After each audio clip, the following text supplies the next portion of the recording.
इसको short form में बोलते हैं RNAi, RNA interference.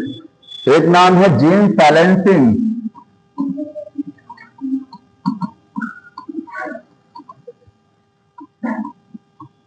Gene suppression, और कोई नाम बताएंगे? एंटीसेंस आरएनए टेक्नोलॉजी, आई नाम देखिए, एंटीसेंस आरएनए टेक्नोलॉजी। कितने नाम है इसके?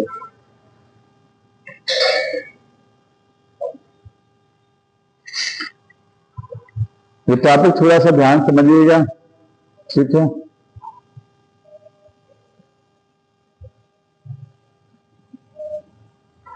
थोड़ा तेजी से लिखा करिए, देखिए सिलेबस बहुत बाकी है, ठीक? फास्ट लिखा करिए।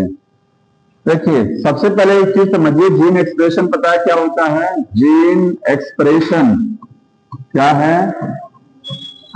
अगर जीन कोई प्रोटीन बना रही है, जीन से बनता है, जीन क्या? Small segment of the DNA, DNA का छोटा सा टुकड़ा, जीन, उससे बनता है पहले एमआरएनए। एमआरएनए से क्या बनता है? प्रोटीन, ये सब जानते हैं। तो अगर कोई जीन कोई प्रोटीन बना रही है तो हम कहते हैं जीन एक्सप्रेस हो रही है। अगर जीन प्रोटीन नहीं बना पा रही है तो जीन साइलेंट है, वो समझ में आया? तो जीन एक्सप्रेशन अगर स्टॉप हो जाए, रुक जाए किसी तरीके से, तो उसको बोलते हैं क्या चीज? Gene silencing. जीन साइलेंसिंग इसी को बोला जाता है। जीन साइलेंट हो गए, जीन एक्सप्रेस नहीं कर रही है अपने आप को, ठीक है? अब यहां पर क्या करते हैं हम? एक आरएनए की मदद से जीन को साइलेंट कराते हैं, जीन का फंक्शन स्टॉप कराते हैं, ठीक है? समझते जाइए। इस टॉपिक में क्या है? Expression of the gene, expression of gene, ठीक है?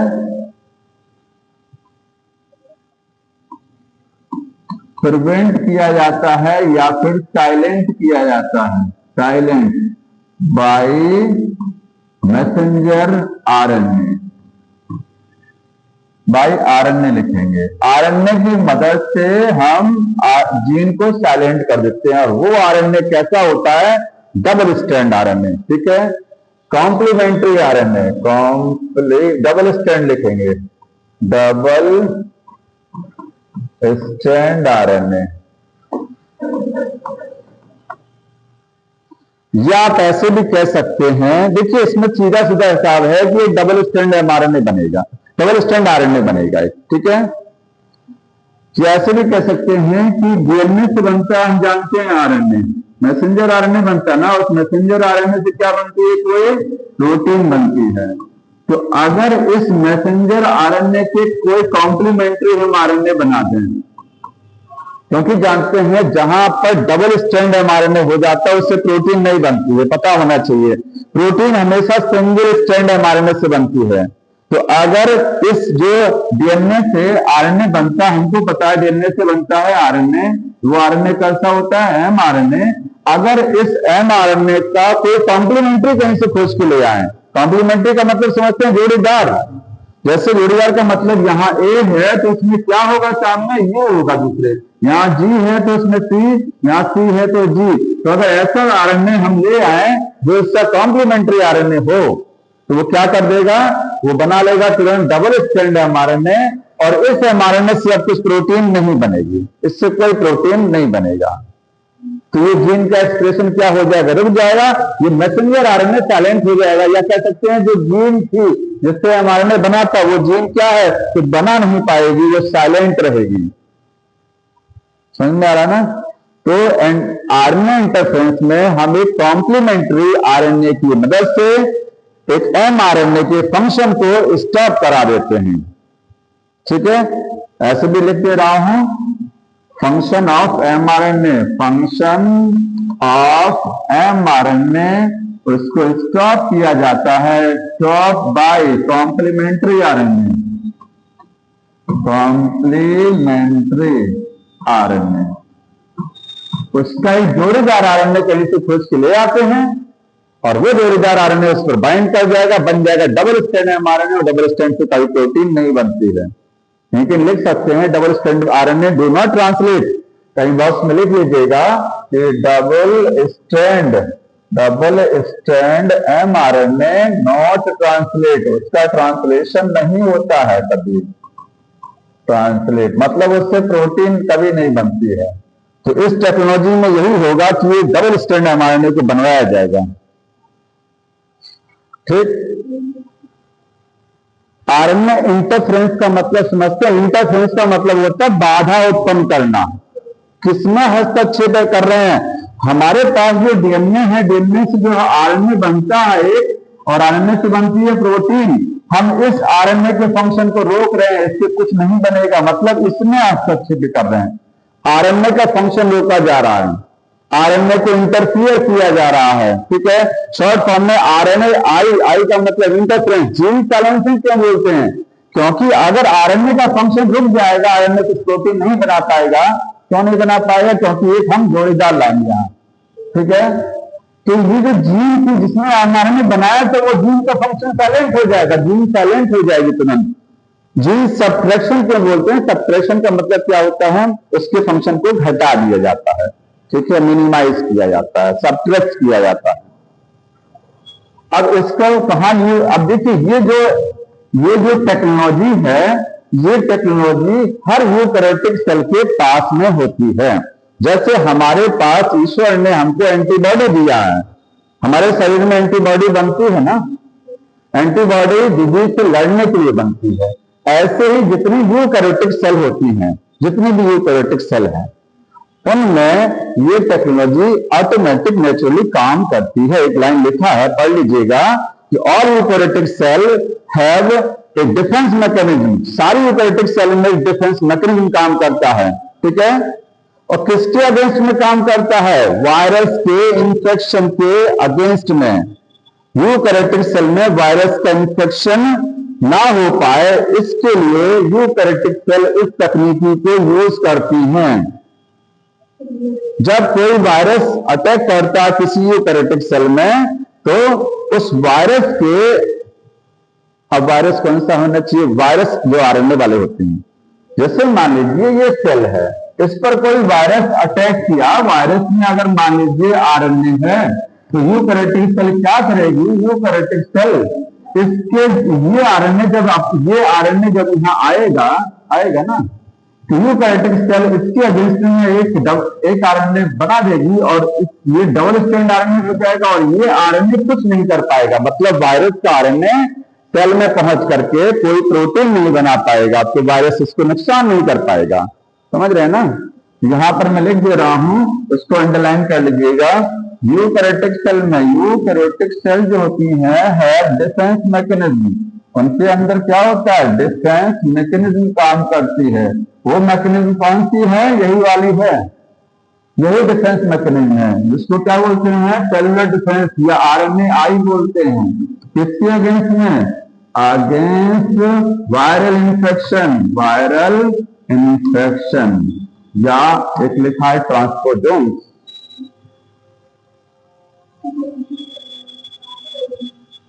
जैसे आरएनए का सोर्स क्या हो सकता है? आरएनए का सोर्स वायरस भी हो सकता है, और आरएनए का सोर्स ट्रांसपोजोन भी हो सकते हैं। ट्रांसपोजोन मोबाइल जेनेटिक एलिमेंट होते हैं। तो इसमें समझ में आया? आरएनए डबल स्ट्रैंड अगर हो गया तो वो प्रोटीन नहीं बना पाएगा, बस इतना ध्यान रखना है। अब देखिए इसका यूज कहां किया जाता है, बायोटेक्नोलॉजी में कैसे यूज करते हैं इसको।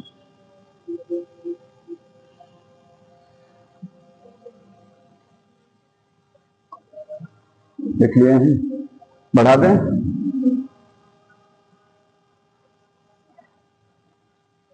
देखिए, एक है निमेटोड, लिखते रहिएगा निमेटोड। निमेटोड समझते हैं ना? निमेटो हेलमंथ फाइलम से बिलोंग करते हैं। ठीक है, जैसे एस्के हेलमंथ में एस्केरिस आता है। एक निमेटोड होता है, ये वॉर्म है। ठीक है, ये निमेटोड है, इसका नाम क्या है? मिलोइडी गाइनी इनकॉग्निशिया। ये निमेटोड का नाम है। ये मिट्टी में रहता है और टोबैको के प्लांट को डैमेज करता है। टोबैको के प्लांट की जड़ों में वही सेम चीज नॉट बनाता है, गांठ बनाता है, जैसे बताया था एक बार आपको। तो रूट नॉट डिजीज कराता है। ये क्या करता है? रूट नॉट डिजीज कराएगा, या कह सकते हैं ट्यूमर कराता है। नॉट का मतलब ट्यूमर है। एंड टोबैको रूट में, टोबैको के प्लांट में रूट नॉट डिजीज कराएगा। मैं टोबैको प्लांट लिखी क्योंकि रूट तो लिखा ही है। टोबैको प्लांट में रूट नॉट डिजीज कराएगा, रूट तो डैमेज करेगा। तो जब रूट डैमेज हो जाएगी तो टोबैको का प्लांट तो गिर जाएगा और पानी या मिनरल एब्जॉर्ब नहीं कर पाएगा प्रॉपरली, तो प्रोडक्टिविटी घट जाएगी। अब इस टोबैको के प्लांट को बचाना है हमको, तो बायोटेक्नोलॉजी से उसको बचाया गया है। ठीक है, बायोटेक्नोलॉजी की मदद से इस टोबैको के प्लांट को कैसे प्रोटेक्ट करेंगे तो लिखेंगे। देखिए उसके लिए क्या किया गया है, टोबैको को ट्रांसजेनिक बनाया गया है। ठीक है, हमने क्या किया गया है, जीन फ्रॉम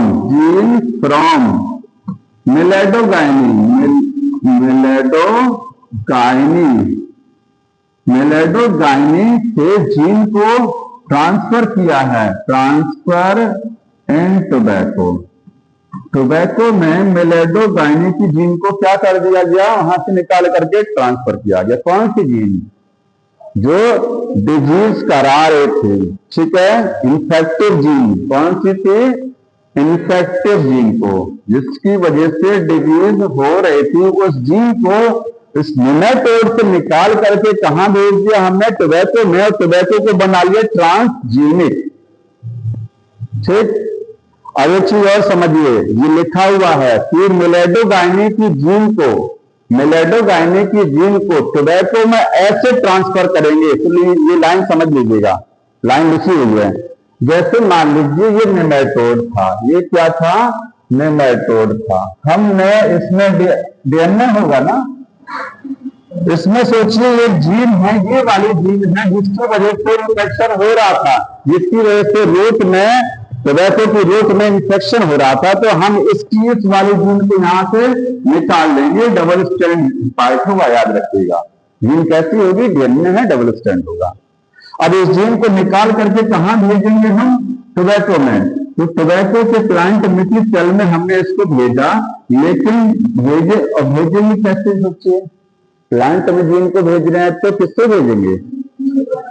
वेक्टर से, पीआई प्लाज्मिड से भेजा जाएगा। ऐसे नहीं जाएगा डायरेक्टली, किससे जाएगा? ये प्लाज्मिड में जोड़ करके तब भेजा जाएगा। ठीक है, तो यहाँ ये जीन प्लाज्मिड की मदद से यहाँ आ गए, प्लाज्मिड साथ में रहेगा। आ गया जीन ये। अब ये जीन क्या करेगी? ये जीन, अब एक लाइन ये लिखा, इस जीन को इस तरीके से भेजते हैं, इस तरीके से कि ये सेल में जा करके क्या बना दे? डबल स्ट्रैंड आरएनए बना दे। क्योंकि जीन जब सेल में जाती है तो जानते हैं डीएनए है, तो डीएनए से पहले क्या बनेगा? आरएनए बनेगा, ये तो बनेगा ना।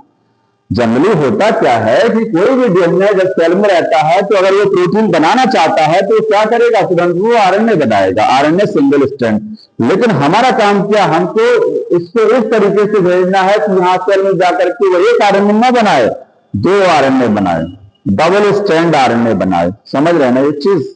ठीक, इसी को मैं लिख दे रहा हूं। आपने जीन को निकाला मेलेडोगाइनी से, टोबैको में ट्रांसफर किया, और जीन यहां लिख रहे हैं, we transfer gene of meloidogyne in tobacco में ट्रांसफर करते हैं। इन सच ए वे, इस तरीके से, such a way that it form, वो क्या बनाए? Double strand RNA, DS RNA.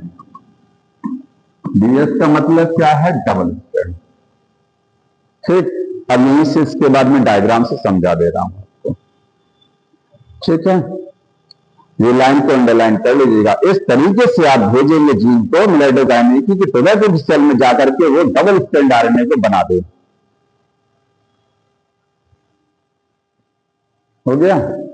अब इसको एक डायग्राम के रूप में देखिए, ये मिलेडोगाइनी की जीन थी, हमने इसको कहाँ ट्रांसफर किया, टोबैको में। ये टोबैको की बड़ी सी सेल बना रहे हैं, ये देखिए, ये टोबैको में भेजा, ये टोबैको है, फिर टोबैको के सेल प्लांट में भेजा, ये यहां जीन आई। अब इसको इस तरीके से भेजेंगे कि ये वहां पहुंच करके सीधे क्या करेगी, वो एक आरएनए ना बनाए, वो 2 आरएनए बनाए। ठीक है, ये क्या करेगी, ये 2 आरएनए बनाएगी। देखिए डबल स्ट्रैंड आरएनए बन गया रेडी हमारे पास। ये क्या हो गया, ये हो गया डीएस आरएनए हो गया। ठीक, डबल स्ट्रैंड आरएनए हो गया। अब सेल के अंदर सेल जितनी भी सेल होती हैं, अगर उनको कहीं डबल स्ट्रैंड आरएनए दिख गया तो उसको तोड़ देती हैं। सभी सेल में ये खासियत होती है। उनके अंदर एक एंजाइम मिलता है डाइसर, तो ये डबल स्ट्रैंड आरएनए टोबैको की सेल में सारी सेल में डाइसर होता है।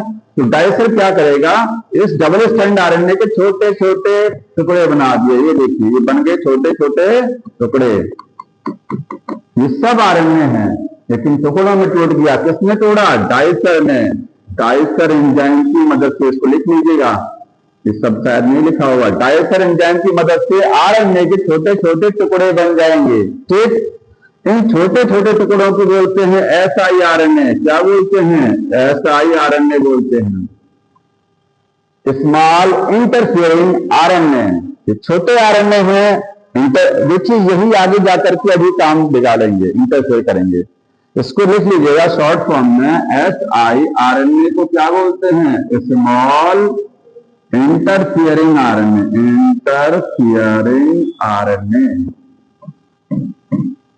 कैसे बनता है, डबल स्ट्रैंड आरएनए को जब डाइसर तोड़ता है तो छोटे छोटे आरएनए बना दिया। तो अब सोचिए, हमने टोबैको को क्या किया, ट्रांसजेनिक बना लिया। टोबैको का एक ऐसा प्लांट रेडी कर दिया, उसमें जीन को भेज करके कि उसकी हर सेल में छोटे छोटे ऐसा ही आरएनए मिल जाएंगे, आपको हर सेल में मिलेगा, रूट स्टेम लीफ सब में। लेकिन मिलेडोगाइनी किस सेल को अटैक करेगा, रूट को तो अटैक करता है। तो सोचिए, ये टोबैको का प्लांट है, हमने इसको रेडी कर लिया, इसकी हर सेल में क्या है, हर सेल में छोटे छोटे ऐसा ही आरएनए पड़े हुए हैं। कैसे बने, हमने जीन को भेज के बनवा लिया। ये जीन किसकी थी, ये मिलेडोगाइनी इनकॉग्निशिया की जीन थी, उसकी जीन हमने भेजा, तभी तो ट्रांसजेनिक बनाया। अब कभी इन फ्यूचर में जब मिलेडोगाइनी आएगा इस पर अटैक करने, तो इसको अटैक नहीं कर पाएगा। मतलब मिलेडोगाइनी अब इस टोबैको को प्लांट को डैमेज नहीं कर सकता है। क्यों नहीं कर सकता, कैसे नहीं करेगा, वो देखिए। हमने इसको बना लिया जीन भेज करके, उसी की जीन भेजी गई थी, मिलेडो उसी की जीन को निकाल करके इसने भेजा। अब यही इसका कुछ नहीं बिगाड़ पाएगा टोबैको का। कैसे, देखिए इस डायग्राम से, जैसे कभी मिलेडोगाइनी अटैक करेगा, ये मिलेडोगाइनी है, ये क्या है, मिलेडोगाइनी इनकॉग्निशिया। कभी निमेटोड आएगा और इसको खाने की कोशिश करेगा रूट सेल को, तो होगा क्या, यहां से जितने भी siRNA हैं वो सब कहां चले जाएंगे, उसके पेट में चले जाएंगे। चले गए ना, वो इसको खाएगा तो ये सारे siRNA उसके शरीर में पहुंच जाएंगे। अब देखिए siRNA कहां पहुंच गया, ये इसमें आ गए। हम एक को दिखा रहे हैं, ये एक सोचिए, एक है, आएंगे सब, ये siRNA है, siRNA इसमें आ गया। ठीक है, यहां से एरो लगाएंगे इसमें। जब ये इंफेक्ट करेगा, जब मिलेडोगाइनी इसको अटैक करेगा, ठीक, आ गया ना।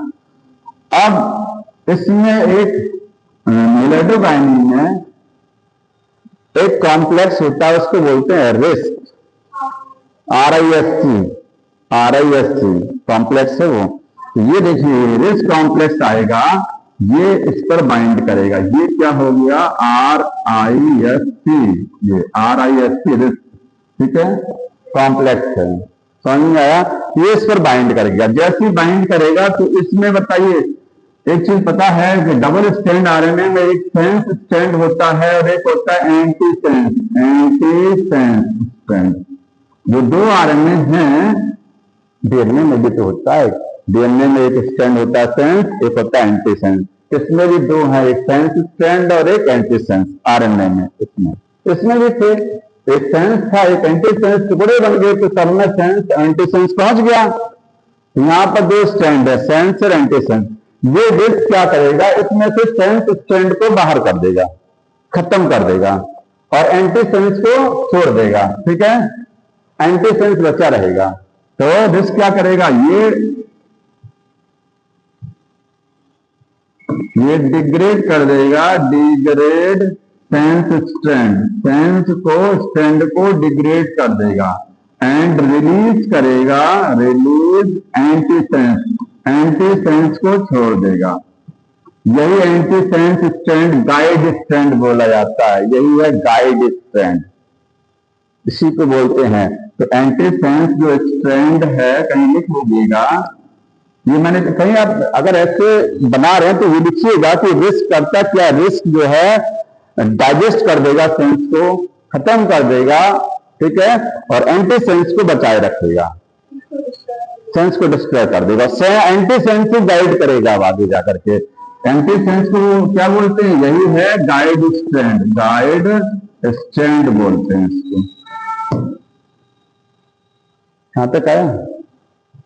अब देखिए, अब ये है मिलेटोकाइनिन, है ना, नेमेटोड है, इसके पास भी तो अपना डीएनए होगा कि नहीं होगा, इसके पास अपना डीएनए होगा, इसके पास वो खतरनाक वाली जीन होगी जिसकी वजह से ये इसको नुकसान पहुंचाने की कोशिश करने वाला था। वो जीन इसके पास है डीएनए में। हमने इसी की जीन से इसको इनएक्टिव करेंगे। जीन किसकी भेजी गई थी इसमें, मिलेटोकाइनिन, वही इसके लिए घातक हो जाएगी। देखिएगा अब ये इसका कुछ नहीं बिगाड़ पाएगा। वही जीन जो हमने इसमें भेजी थी मिलेटोकाइनिन की जीन, वही जीन क्या करेगी, उसी से जो आरएनए बना था वही एंटीसेंस आरएनए अब इसको साइलेंट करेगा। किसको, मिलेटोकाइनिन के फंक्शन को। अब ये मिलेटोकाइनिन जानते हैं आप, डीएनए होगा तो जीन है ये, इस जीन से क्या बनाएगा, तुरंत ये फर्स्ट क्लास आरएनए बना देगा, आरएनए बना दिया ये आरएनए। अब जो हमारे पास एंटीसेंस आरएनए था, जो ये रिस्क हटाए निकाला था, वो एंटीसेंस तुरंत यहाँ बाइंड कर जाएगा। यहाँ मैं बना दे रहा हूं, यही देखिए, ये था एंटीसेंस, ये है एंटीसेंस आरएनए, और ये कौन सा आरएनए बनाएगा, ये सेंस बनाएगा, ये सेंस आरएनए बनाएगा, और ये एंटीसेंस जहां पड़ा हुआ है, आया तो इसी से था ना, इसी से तो, इसी के जीन से तो बनवाया गया था एंटीसेंस, और वही एंटीसेंस इसके अपने असली आरएनए को अभी रोकेगा दोनों। क्योंकि देखिए, सेंस से बनता है प्रोटीन, सेंस से क्या बनता है, प्रोटीन, एंटीसेंस से नहीं बनता है। तो ये सेंस आरएनए है, अगर ये एंटीसेंस नहीं आता, सोचिए एंटीसेंस अगर नहीं आता, ये सब सिस्टम नहीं करते, तो तुरंत ये सेंस आरएनए क्या करता, एक प्रोटीन बनाता, और वो प्रोटीन जाकर के इसके शरीर में पहुंच के इसमें नॉट बना देती, गांठ बना देती, इसमें इसको डैमेज कर देती। लेकिन अब ये प्रोटीन नहीं बन पा रही है, क्यों, क्योंकि ये दोनों कॉम्प्लीमेंट्री आरएनए हैं, ये एंटीसेंस और ये सेंस, इसका ये दोनों क्या आपस में कॉम्प्लीमेंट्री। कॉम्प्लीमेंट्री का मतलब समझते हैं, अगर यहाँ जी है तो यहाँ सी होगा, यहाँ सी है तो इसमें जी होगा, और कॉम्प्लीमेंट्री डीएनए हो या कॉम्प्लीमेंट्री आरएनए हो, आपस में बाइंड कर जाते हैं। ये बन जाएगा डबल स्ट्रैंड एमआरएनए, क्या बन जा, डीएसएमआरएनए बन जा, और तुरंत डाइसर, इसमें भी डाइसर होगा, इसमें ये डाइसर आएगा, तुरंत इसके छोटे छोटे टुकड़े कर देगा। मतलब कभी डीएस आरएनए से प्रोटीन नहीं बनती, डीएस आरएनए से कोई प्रोटीन नहीं बनती, नो ट्रांसलेशन। तो इसका ट्रांसलेशन क्या हो गया, ट्रांसलेशन स्टॉप हो गया। लिख लीजिएगा कि नो प्रोटीन, कोई प्रोटीन नहीं बनेगा फ्रॉम डीएस आरएनए। तो इसका ये जीन साइलेंट हुई कि नहीं हुई, ये जीन अब कुछ नहीं कर पाएगी। या कह सकते हैं जो एमआरएनए बनाया तो ये भी साइलेंट हो गया, एमआरएनए भी साइलेंट हो गया। आया। तो एंटीसेंस आरएनए की मदद से हमने नेमेटोड की उस जीन को साइलेंट कर दिया, इसलिए बोलते हैं एंटीसेंस आरएनए टेक्नोलॉजी। और आरएनए इंटरफेरेंस क्यों बोलते हैं, क्योंकि ये जो आरएनए बनाया, ये क्या समझिए, आरएनए इंटरफेरेंस को बोलते हैं, ये जो आरएनए बनाया असली वाला, इसके काम को हमने रोक दिया, इसमें इंटरफ्रेंस, इसमें बाधा उत्पन्न कर दिया, ये कुछ नहीं बना पाएगा। ठीक है, तो आरएनए इंटरफ्रेंस बोलते हैं, एंटीसेंस से उसको रुकवाते हैं, इसलिए एंटीसेंस आरएनए टेक्नोलॉजी है।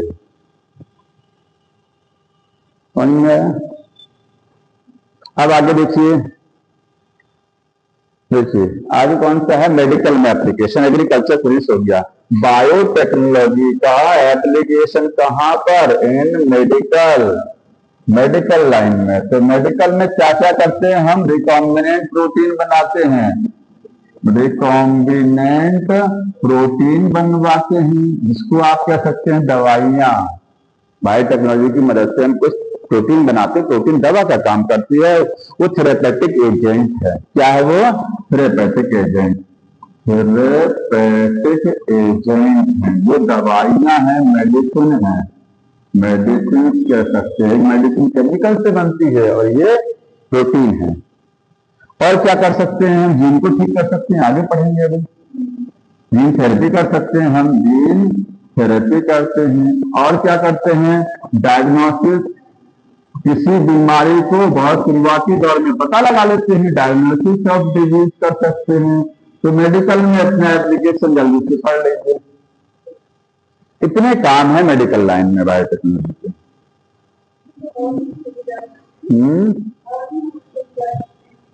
और बताइए क्या है, और नहीं है। अब देखिए एक एक करके रिकॉम्बिनेंट प्रोटीन कैसे बनाएंगे। ठीक है, पहले तो एक चीज जानिए, पहला पैराग्राफ पढ़िएगा, फर्स्ट पैराग्राफ। उसमें ये लिखा गया है कि जो दवाइयां या जो प्रोटीन हम लोग, अगर कोई प्रोटीन हम दवा के रूप में यूज कर रहे हैं, जैसे इंसुलिन पहले कहां से निकाला जाता था, जानवरों को मार करके, उसके बाद वो थोड़ा सा नुकसान करता था, बाद में ह्यूमन के इंसुलिन जीन को क्लोन करा करके इंसुलिन बनाया जाने लग गया, वो सही है। ठीक, तो अगर कोई प्रोटीन या कोई मेडिसिन नॉन ह्यूमन सोर्स से ली जा रही है, नॉन ह्यूमन सोर्स समझते हैं, ह्यूमन के अलावा किसी और जीव से अगर हम ले रहे हैं प्रोटीन, उसको दवाई के तौर पे यूज कर रहे हैं, वो नॉन ह्यूमन सोर्स हो गया, उनका थोड़ा सा नुकसान होता है। ठीक है, हाँ, यहां लिख लीजिएगा और अंडरलाइन कर लीजिएगा, जो प्रोटीन होती है, प्रोटीन, ठीक है, from non human sources, non human sources, human के अलावा किसी और चीज से अगर आप कोई दवाई ले रहे हैं, कोई ऐसा प्रोटीन निकाल रहे हैं जो दवा की तरीके से काम करेगा, वो क्या है, create some unwanted immunological response, immunological response.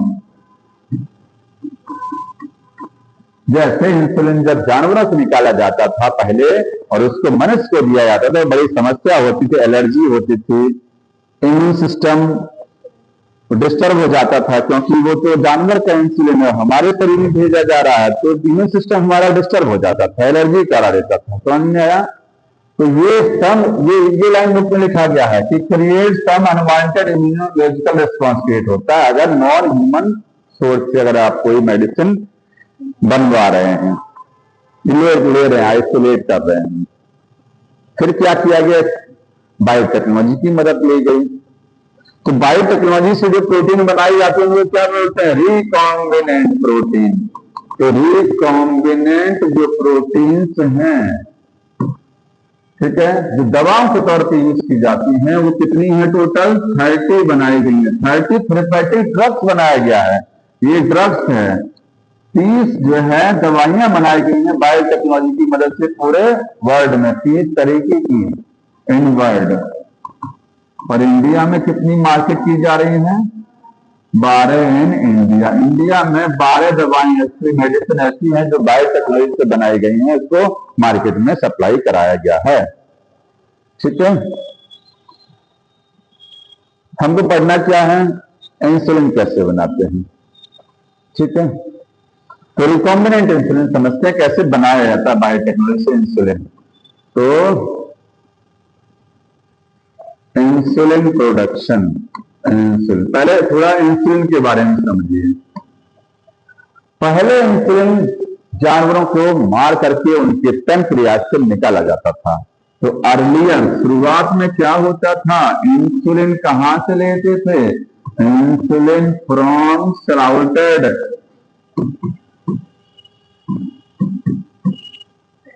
SLAUGH लिखा है, देख लीजिए स्पेलिंग SLAUGHTERED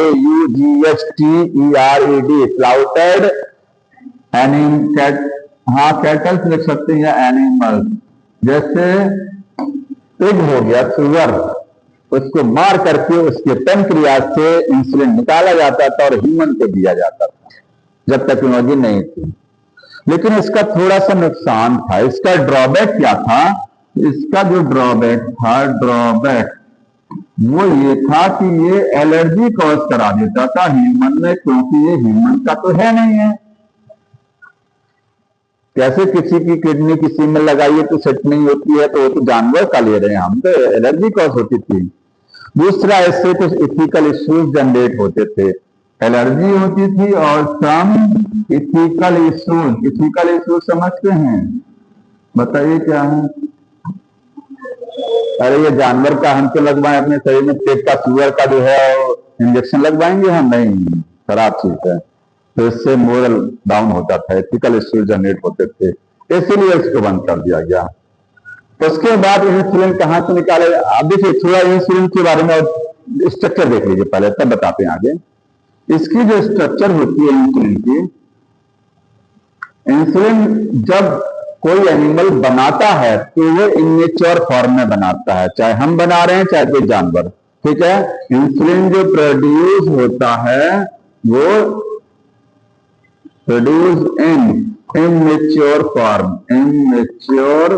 फॉर्म में, ठीक है। इसको बोलते हैं प्रो इंसुलिन। क्या बोलते हैं, प्रो इंसुलिन बोलते हैं, इंसुलिन। ये मेच्योर कैसे होता है वो देखिए, कैसे मेच्योर होता है। जैसे हमारे शरीर में पैप्सिन बनता ना, तो पैप्सिन इनेक्टिव फॉर्म में बनता है प्रोपैप्सिन के रूप में, बाद में वो कन्वर्ट होता है पैप्सिन में, ठीक। ये इंसुलिन है, इंसुलिन में एक ए चेन होता है और एक क्या होता है, बी चेन, ठीक। दो चेन होती है और बी। इसमें 21 अमीनो एसिड होते हैं ए चेन में, डायग्राम बुक में बना हुआ लिखिए 21 अमीनो एसिड लिखा भी होगा, और इसमें 30 अमीनो एसिड, मतलब टोटल 51 अमीनो एसिड है इंसुलिन में ये। और जब इसमें एक पार्ट लगा होता है सी पेप्टाइड, ये देखिए एक सेगमेंट है, इसको बोलते हैं सी पेप्टाइड। तो इंसुलिन में दो चेन है ए और बी, और एक एक्स्ट्रा सेगमेंट लगा है जो हरे रंग से दिख रहा है, ये है सी पेप्टाइड। ये क्या है, एक्स्ट्रा सेगमेंट है। तो ये है इमेच्योर इंसुलिन। ये क्या है, इमेच्योर इंसुलिन है। हमारे शरीर में यही बनता है पहले, फिर मैच्योर होता है इंसुलिन। मैच्योर होता है तो ये सी पेप्टाइड कट जाएगा, सी पेप्टाइड कट जाएगा, ठीक है। सी पेप्टाइड रिमूव हो जाएगा, पेप्टाइड क्या हो जाएगा, रिमूव कर दिया जाएगा काट करके, और ए और बी चेन को जुड़ जाती है डाइसल्फाइड बॉन्ड से। ए चेन और बी ये किस बॉन्ड से जुड़ेंगे, एस एस बॉन्ड। देखिए 2 एस लिखिएगा, एस एस जगह नहीं है बीच में, तो बना दे रहा हूं, देखिए और बड़ा कर दें इसको, S S bond, S S bond से जुड़ जाती है ए और बी चेन, ये बन गया मैच्योर्ड इंसुलिन। मैच्योर्ड इंसुलिन ऐसा हमारे शरीर में बनता है।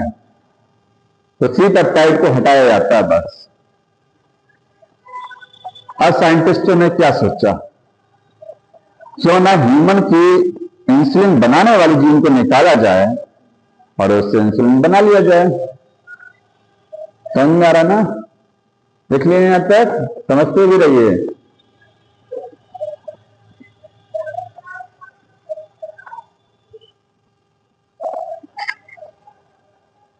देखिए बायोटेक्नोलॉजी से जो रिकॉम्बिनेंट इंसुलिन, बायोटेक्नोलॉजी से कोई भी चीज आप बना रहे हैं वो होता है रिकॉम्बिनेंट प्रोडक्ट। तो रिकॉम्बिनेंट इंसुलिन, इंसुलिन जो बनता है किससे, बायोटेक्नोलॉजी से, उसमें क्या करते हैं, ह्यूमन इंसुलिन इंसुलिन जीन को क्या करते हैं, क्लोन कराते हैं, क्लोन, ठीक है। और उससे क्या बनेगा, रिकॉम्बिनेंट इंसुलिन, रिकॉम्बिनेंट इंसुलिन। ये समझाने की जरूरत तो है नहीं, अगर जीन ह्यूमन की पैनक्रियाज से निकाला इंसुलिन बनाने वाला, ले जा करके उसको रेट्रोवायरस की मदद से, ठीक है, या रेट्रोवायरस सॉरी बैक्टीरिया में ले जाएंगे। कहां बनवाएंगे, बैक्टीरिया में बनवाएंगे, तो प्लाज्मिड ले लेंगे, प्लाज्मिड में जोड़ करके बैक्टीरिया में भेज देंगे, बैक्टीरिया इंसुलिन बनाना चालू कर देगा, ठीक है। इसमें एक समस्या आती थी, इसमें एक समस्या है, लेकिन ये जो इंसुलिन बनेगा वो ऐसा बनेगा, ये ऐसा जैसा हमारा शरीर बनाता है, ये नहीं बनेगा, मेच्योर नहीं बनेगा, इनमेच्योर बनता है, ठीक है। ये तो अगर हमारे शरीर में है तो सी पेप्टाइड हमारा बॉडी काट करके निकालता है तो मेच्योर करता है, लेकिन जब बैक्टीरिया में बनता है बाहर तो वो इस रूप में बनता है, इनमेच्योर। तो उसको मेच्योर करने के लिए फिर सी पेप्टाइड काटा जाएगा, फिर जोड़ा जाएगा, तो ये प्रोसीजर हो जाता है लंबा। ये इसका ड्रॉबैक है, पढ़ लीजिए, ठीक है। इसका जो सबसे बड़ी कमी है, ड्रॉबैक, वो क्या है, insulin produced in immature form. Book में क्या लिखा गया है, हाँ पढ़िए थोड़ा सा, हाँ वही पढ़िए।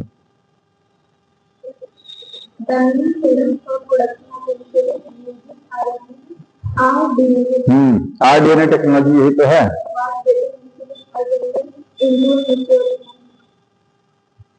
बताइए, रुक जाइए, नहीं रुक जाइए, वो पूरा पढ़ लें, अभी हम भी पढ़ना, दिखाइए तो कहाँ गया है, ये है C peptide the main challenge है for production of insulin using the RDT by getting insulin डेटी। इसमें जो लाइन लिखी गई वो ये है कि ये बहुत बड़ा चैलेंज है, अगर आप बायोटेक्नोलॉजी से इंसुलिन को बना रहे हैं तो आपके पास एक बिग चैलेंज क्या है, इंसुलिन मेच्योर्ड फॉर्म में बनाना, नहीं बना पाएंगे आप प्रॉपरली, बना तो लेंगे बड़ी कठिनाई होगी, वो अंडरलाइन कर, ये हमने दूसरी लैंग्वेज लिखा है, इसका भी मतलब वही है कि मेच्योर्ड फॉर्म में बनता ही नहीं।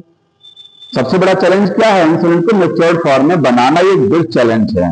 अगर आप बायोटेक्नोलॉजी से इंसुलिन बना रहे हैं तो वही लाइन को पढ़ के वही समझिएगा, समझ में आया, ये मेच्योर में बनता है। अब क्या किया साइंटिस्टों ने, उन्होंने दिमाग लगाया कि हम ऐसा बनाएंगे, ये नहीं बनाएंगे, हम क्या बनाएंगे, डायरेक्ट यही बनाएंगे, ठीक है। जो देखिए दो चेन को जोड़ा जा सकता है, ये आसान है, लेकिन ये सी पेप्टाइड काटना कठिन काम होता है थोड़ा सा। तो साइंटिस्टों ने क्या सोचा, देखिए अब उसमें न्यू जो कॉन्सेप्ट है, एक कंपनी है एली लिली, पूछा जाता है, एली LILY ना, अमेरिकन कंपनी है, अमेरिकन कंपनी है, उसने 1983 में 1983 में क्या बनाया, इंसुलिन मेच्योर्ड फॉर्म में बना के दिखाया, ठीक है, मेच्योर्ड इंसुलिन बनाया था। तो समस्या खत्म हो गई। सहारा किसका लिया, बायोटेक्नोलॉजी का सहारा लिया था, आरडीटी से बनाया था, बाय लिखिएगा, बाय आरडीटी, वही आरडीटी जेनेटिक इंजीनियरिंग जैसे अभी जो बना रहे थे। लेकिन उसमें अब ये जानकर कोई बताया कि ये क्या हो रहा है, इसके बाद अब कैसे बनाया था उन्होंने, तो लिखा अब अपने,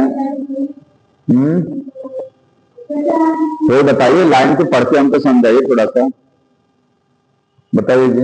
2 लाइन लिखी गई है, उसमें मत बोल दो लाइन क्या लिखी गई है, उन्होंने लिखा है, they made DNA sequences corresponding to the A and B chain and cloned separately in the E. coli। अब बताइए, कोई समझ में आ रहा है किसी कोई लाइन, क्या बताइए, उसका क्या मतलब हमको ये बताइए, अगर समझ रहे हैं तो। कैसे सीक्वेंस लेंगे, क्या हमारे जीन में, नहीं ये कह रहे हैं कि हमारे जो डीएनए है, हमारे पास ये इंसुलिन बनाने वाली ये जीन है, तो इसमें ए और बी चेन कहाँ है, इसमें तो ए बी चेन नहीं है, इसमें तो डीएनए के 2 टुकड़े हैं, एक स्ट्रैंड ये है, एक स्ट्रैंड ये है, डीएनए का स्ट्रैंड है ना, ए और बी है। कहां से चेन को निकालेंगे ये बताइए,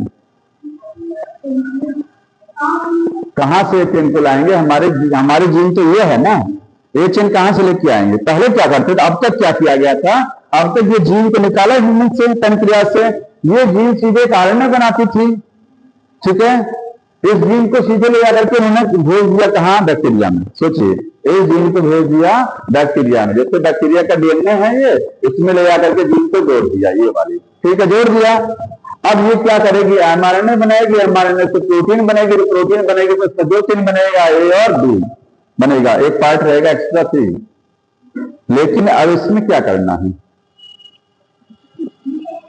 हाँ, इसमें क्या कैसे बनाएंगे? इन दोनों में क्या अंतर है? पिछली टेक्नोलॉजी इसमें क्या डिफरेंस है?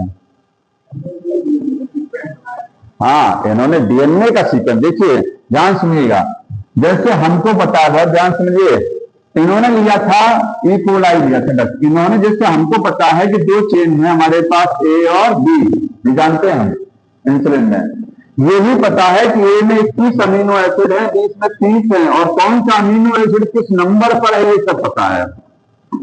भाई अमीनो एसिड का सीक्वेंस ही तो प्रोटीन में होता है, एक प्रोटीन की चेन ये, एक प्रोटीन की चेन ये, दो है, इसमें अमीनो एसिड ये सारा पता, किस नंबर पर कौन सा अमीनो एसिड है ये सब पता है।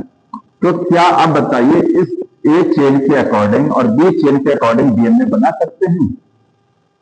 बना सकते हैं। अगर यहां पर ए यू जी लगा होगा, सोचिए क्या लगा है, ए यू जी, सॉरी, इसमें अगर मीथियोनाइन लगा है, ये कौन सा अमीनो एसिड है? सोचिए मीथियोनाइन, तो बताइए हम क्या लगाएं डीएनए बना? ए यू जी लगाएंगे ना। अगर यहाँ मीथियोनाइन है तो चौथे कोडन के टेबल पढ़े हैं ना, तो इसमें मीथियोनाइन के हिसाब से कौन सा अमीनो कोडन लगेगा? यू जी। और मान लीजिए इसमें कोई और बताइए, बहुत अमीनो एसिड में, हाँ, तो ये नहीं, पहले यहां से देखिए, जैसे मान लीजिए अमीनो एसिड हो गया methionine, tryptophan amino acid, serine amino acid, तो मान लीजिए ट्रिप्टोफैन है, तो ट्रिप्टोफैन के जो अमीनो एसिड इसके हिसाब से टेबल में देखिए कि कौन सा कोडन है। मान लीजिए कोडन हो गया ये CA हो गया, जोड़ देंगे। ऐसे ही डीएनए रेडी कर लेंगे, सिंगल स्ट्रैंड डीएनए रहेगा, लेकिन ध्यान रखिएगा वो डीएनए कैसा है? Single strand. तो ए चेन के अकॉर्डिंग हमने सिंगल स्ट्रैंड डीएनए रेडी कर लिया, बी चेन के according single strand DNA ready कर लिया। आया समझ में? अब काम हो गया, अब हम इंसुलिन डायरेक्ट बना सकते हैं। वही लिखा गया है। इन्होंने देखिए, इन्होंने क्या किया, इन्होंने 2 डीएनए सीक्वेंस, 2 डीएनए के स्ट्रैंड प्रिपेयर किया। प्रिपेयर किसके according? According to A and B chain, A और बी चेन के हिसाब से 2 डीएनए के स्ट्रैंड को रेडी कर लिया। पहले बनेगा सिंगल स्ट्रैंड, बाद में वो डबल स्ट्रैंड को आसानी से बना सकते हैं कि नहीं बना सकते हैं? भाई देखिए, अगर सिंगल स्ट्रैंड बन गया है, उसमें A U B C A C A U C सब कुछ है, तो डबल स्ट्रैंड तो बहुत आसान है बनाना ना। तो सिंगल बनाएंगे पहले, फिर वो डबल में कन्वर्ट करा देंगे उसका कॉम्प्लीमेंट्री जोड़ करके, ठीक है। तो इन्होंने यही काम किया कि 2 डीएनए के स्ट्रैंड रेडी किए, 2 जीन कह सकते हैं, उनको अलग अलग बैक्टीरिया में क्लोन कराया। आगे देखेंगे, एंड क्लोन कराया, एंड सेपरेट बैक्टीरिया, अलग अलग ई कोलाई में उसको क्या किया? भेजा। तो जिस ई कोलाई में ए चेन वाला डीएनए जाएगा उसमें ए चेन बनेगी, जिसमें बी वाला जाएगा उसमें बी चेन बनेगी। जैसे देखिए, ये है डीएनए, ये ए चेन को बनाएगा, और ये डीएनए क्या है? ये बी चेन को बनाएगा, ठीक है। बी चेन के करस्पॉन्डिंग डीएनए ये है डबल स्ट्रैंड, और ये ए चेन वाला हो गया, ठीक। ये ए चेन, ये प्रोटीन की चेन नहीं है, ये डीएनए बनाया हमने। अब इसको क्या करेंगे? अब वही सेम काम, इसको एक प्लाज्मिड में जोड़ेंगे, इसको प्लाज्मिड में जोड़ेंगे, प्लाज्मिड बन जाएगा रिकॉम्बिनेंट, हो जाएगा ना। और रिकॉम्बिनेंट प्लाज्मिड को किसमें भेज देंगे? ई कोलाई में। ई कोलाई में भेज देंगे तो ये जीन जब पहुंचेगी ई कोलाई में तो क्या बनाएगी वहां पर? वहां बनाएगी ए चेन। अब ये प्रोटीन बन गया, ये क्या बन गया? ये बन गया प्रोटीन ए चेन का, प्रोटीन की चेन। ऐसे ही बी से क्या करेंगे, हम भेज करके सीधे डायरेक्ट और क्या बना लेंगे, बी चेन बना लेंगे। ए और बी चेन को अलग अलग बैक्टीरिया ने बनाया सेपरेटली। अब दोनों को डाइसल्फाइड बॉन्ड से जोड़ देंगे। क्या करेंगे, दोनों को जोड़ देंगे एसएस बॉन्ड से। ए और ये बी बड़ी होती है, याद रखिए, दोनों क्या हो गया, जुड़ गया। स्लिपर बना के नहीं बनाया, काटने की जरूरत नहीं पड़ी ना, बस यही अंतर है दोनों में। नहीं नहीं, अरे उतना छोड़ दीजिए, कहाँ जोड़ना, कोई मतलब नहीं उसका। ठीक है, हो गया ये। तो ये सबसे नया तरीका था, पूछा जाता है इस कंपनी ने कब बनाया, क्या बनाया इसमें, ये सब चीजें। ये हो गया। अब अगला एप्लीकेशन मेडिकल में क्या है, जीन थेरेपी है। जीन थेरेपी, जीन थेरेपी क्या है, थेरेपी का मतलब होता है ट्रीटमेंट, इलाज, इलाज करना, थेरेपी करना, जीन की ट्रीटमेंट। हम इलाज किसका करते हैं, बीमारियों का इलाज करते हैं। अगर जीवाणु से या विषाणु से बीमारी हो रही तो जीवाणु विषाणु को मारने की दवा खाते हैं। इसमें अगर कोई जीन डिस्टर्ब हो गई है, जैसे बहुत सारी बीमारियां जेनेटिक होती हैं, मतलब जीन डिस्टर्ब होता है बॉडी में, तो उस डिस्टर्ब जीन को एक नॉर्मल जीन से रिप्लेस कराते हैं, ठीक करते हैं। इसमें करते क्या है, रिप्लेसमेंट कराएंगे, replacement of faulty, FAULTY, faulty या फिर डिफेक्टिव कह सकते हैं, defective gene by normal gene. अरे जीन को कैसे ठीक करेंगे, समझ ना, जीन को कैसे ठीक किया जाएगा, कोई जीन शरीर में गड़बड़ा गई है कैसे, एक नॉर्मल जीन बाहर से लाएंगे और जीन को, खराब जीन को निकालेंगे, नॉर्मल को सेट कर देंगे, तो रिप्लेस करा दिया हमने, तो बीमारी हो गई ठीक। ठीक है, ये है जीन थेरेपी। इससे किस बीमारी को ठीक किया गया है, स्किन डिजीज, स्किन डिजीज को ठीक किया गया है। ठीक है, स्किन डिजीज के लिए ये किसमें यूज की जाती है, यूज इन स्किन, पहली बार यही यूज किया गया है स्किन। स्किन जो डिजीज है इसका दूसरा नाम क्या है, इसको बोलते हैं ADA डेफिशिएंसी। इस बीमारी का एक नाम और है ADA डेफिशिएंसी। ठीक है, ADA का full form adenosine deaminase, adenosine deaminase. मतलब इस बीमारी में एक एंजाइम की शरीर में कमी हो जाती है और उस एंजाइम का नाम क्या है, एडिनोसिन डीएमिनेज। इसकी डेफिशिएंसी हो जाती है, ये कम हो जाता है।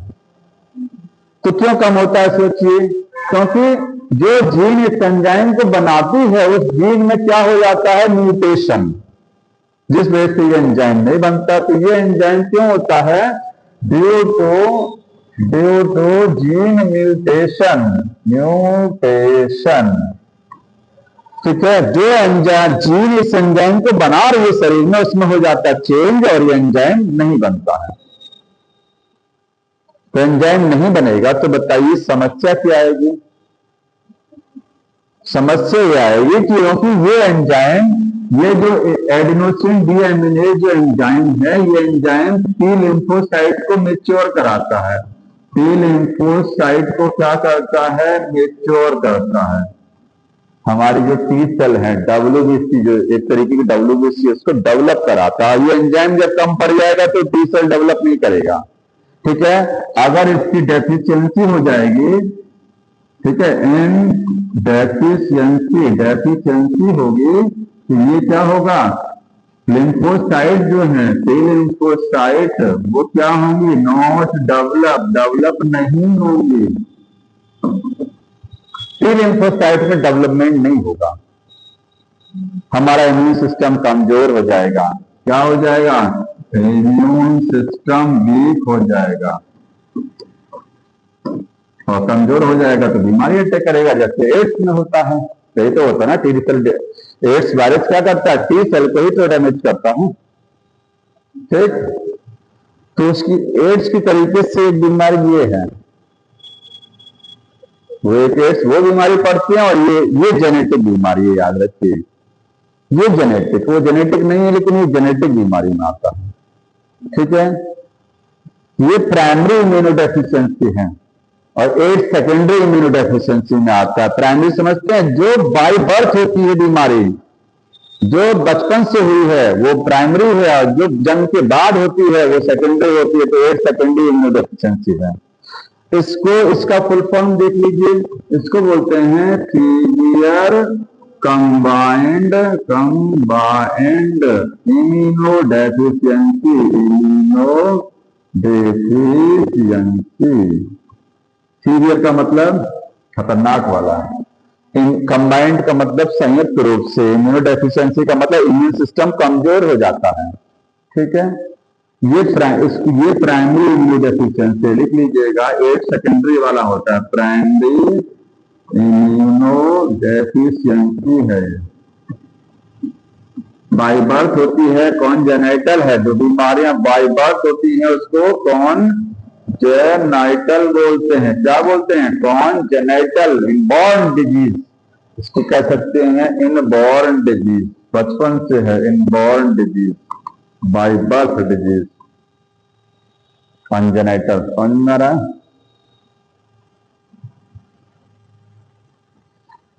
तो ये बीमारी क्या होती है? इसमें एंजाइम नहीं बनेगा, एंजाइम को बनाने वाली जीन में होगा म्यूटेशन, जिसकी वजह से लिम्फोसाइट मैच्योर नहीं करेंगे और हमको इम्यून सिस्टम हमारा कमजोर हो जाएगा। बचपन से होती है म्यूटेशन। अब इस डिजीज को ठीक किया गया है, तो 4 साल की एक गर्ल में ठीक किया गया। सबसे पहले 4 साल की एक गर्ल हुई थी, उसमें बीमारी को देखा गया, उसको करेक्शन के लिए उसमें जीन थेरेपी को यूज किया गया। ठीक है, तो जीन थेरेपी जो है, जीन थेरेपी मैं वो लिख नहीं रहा हूं, आप अंडरलाइन कर लीजिएगा। जीन थेरेपी को सबसे पहले 4 ईयर गर्ल में सन भी लिखा है कि सन में उसको ट्रीट किया गया था। ठीक है, हम ये समझाएंगे कैसे जीन को सही करते हैं, कैसे जीन को ठीक किया जाएगा। देखिए, तो पहले आप ये देखिए इस बीमारी का इलाज कितना है। एडीए डेफिशिएंसी या स्किड का पॉसिबल इलाज क्या क्या है? नींद आ रही है, देखो जिसको नींद आ रही है, आ रही है, पानी पी लो जी। देखिए, पॉसिबल ट्रीटमेंट, क्या क्या संभव ट्रीटमेंट है, इलाज है किसका? Of skid. स्किड कहीं है, एडीए डेफिशिएंसी का, ये बात एक ही है। पहला इलाज क्या है? क्योंकि एंजाइम नहीं बनता है, तो इंजेक्शन की मदद से अगर शरीर में एंजाइम भेज दिया जाए तो एक इलाज है कि नहीं है, लेकिन परमानेंट इलाज नहीं। कितने, जैसे इंसुलिन कोई परमानेंट इलाज है? जब तक भेजेंगे पैसा तब तक काम चलेगा, जैसे भेजना बंद तो कहानी खत्म। तो पहला पॉसिबल ट्रीट है कि इंजेक्शन ऑफ एडीए एंजाइम का इंजेक्शन देंगे, लेकिन ये परमानेंट ट्रीटमेंट ये भी नहीं है। दूसरा ट्रीटमेंट क्या है इसका? बोन मैरो को ट्रांसप्लांट करा दीजिए। कोई अगर तुम्हारे पास जैसे किडनी देने वाले लोग मिल जाते हैं, ऐसे बोन मैरो देने वाले लोग भी मिल सकते हैं। कोई डोनर मिल जाए, मैच कराइए ब्लड, अगर मिल जाता है तो क्या उसका बोन मैरो अपनी बॉडी में ट्रांसप्लांट करा लेते हैं। सारा नहीं कराते हैं, वो क्या करेगा?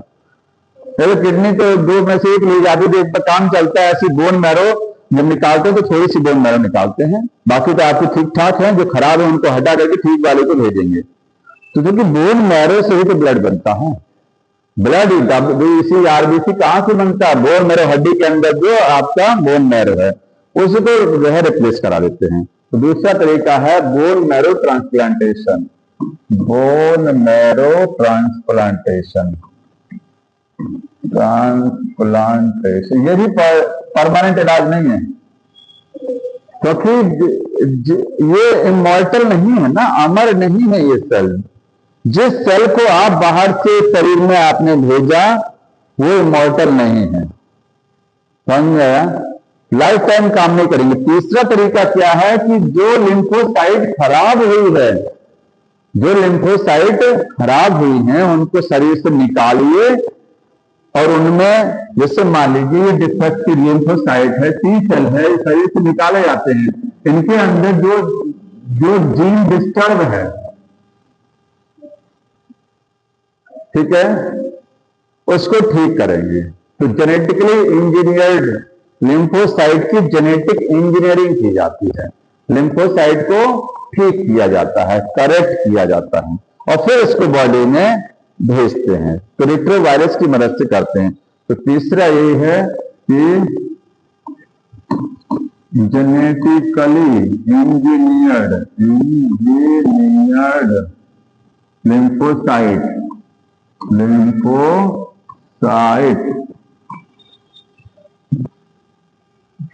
इंट्रोड्यूस की जाएंगे, इंट्रोड्यूस इन बॉडी में लिम्फोसाइट को ठीक करके भेजा जाएगा जो लिम्फोसाइट गड़बड़ बन रही है। ठीक है, समझ में? ये परमानेंट नहीं है। लास्ट परमानेंट ट्रीटमेंट ये है चौथा, कि आप जो है करेक्शन करिए, जो भी करेक्शन करना है एम्ब्रियोनिक लाइफ में करिए। कब करिए? एम्ब्रियोनिक लाइफ में, जब हम लोग अपने एम्ब्रियोनिक लाइफ में होते हैं। एक लास्ट की लाइन लिखी गई है, वो पढ़ लीजिए, वो पढ़ के सुना दीजिए थोड़ा सा। परमानेंट क्योर क्या है देखिए, हम भी उस लाइन को अच्छे से लिख दें, बताइए।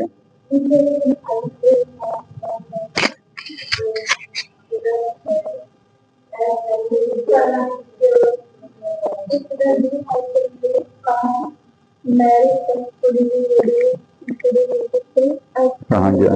देखिए लिखा है कि if the gene isolate from bone marrow cell producing ATAs introduce into the cell at early embryonic stage. उसके पहले क्या है? Function ADA gene is the introduction with lymphocyte which are returned to the patient, however these cells not immortal लिखा है। ये cell immortal नहीं है, तो क्या करेंगे हम? देखिए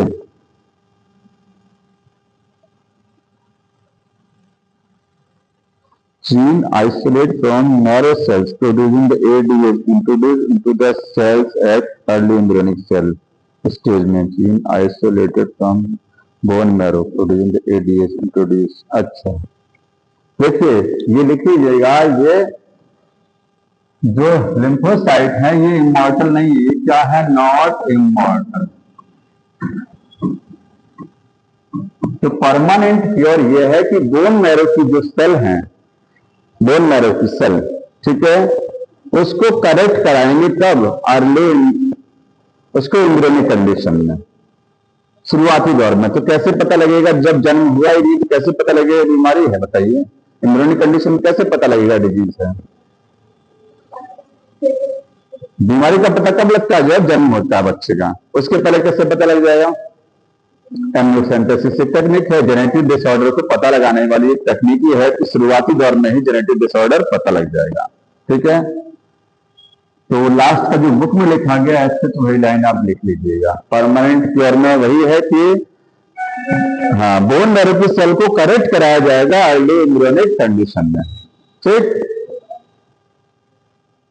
वही पूछा भी जाता है एग्जाम में, वही लास्ट की लाइन पूछ दी जाती है। अब बताइए आगे का topic, molecular diagnosis. Molecular diagnosis, molecular diagnosis समझते हैं क्या है? डायग्नोसिस का मतलब ट्रीटमेंट नहीं है, बीमारी का पता लगाना। ठीक है, बीमारी का पता लगाना डायग्नोसिस। जो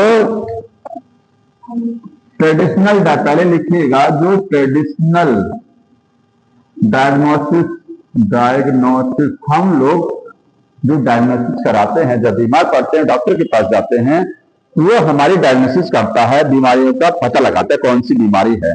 वो कैसे कराता है? Traditional diagnosis.